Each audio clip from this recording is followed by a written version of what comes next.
হাই friends, বলক আজি খোলা চুপুৰি পিঠা বনাওঁ। খোলা চুপুৰি পিঠাৰ কাৰণে যিকোনো ভাত খোৱা চাউলৰ পিঠাগুড়ি হ'লে হ'ল। মই পিঠাগুড়িখিনি লৈছোঁ, ৰুকি থোৱা নাৰিকলখিনি লৈছোঁ, এচামুচ নিমখ দিছোঁ, পূৰা এচামুচ যেনা অলপ কমে দিছোঁ। তাৰপিছত মই পানী দিছোঁ, মই পানীখিনি কুহুমীয়াকৈ দিছোঁ। আপোনালোকে ঠাণ্ডা পানী দিলেও দিব পাৰে। এতিয়া পানী কম হোৱাত মই আৰু অলপ দিলোঁ। তাৰপিছত এইখিনি ধুনীয়াকৈ মিহলাই ল'ম। এয়া মিহলাই আছোঁ। ইফালে মই টাৱা বহাই থৈছোঁ,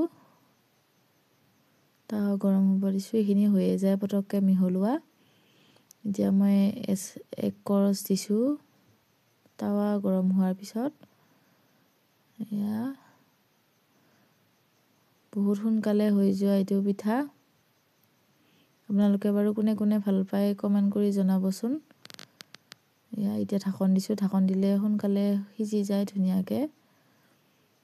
দুইফালেও আৰু ইমান ওলট পালট নকৰিলেও হৈ যায় কিছুমান। এইখিনি মোৰ পিঠা হৈয়ে গ'ল।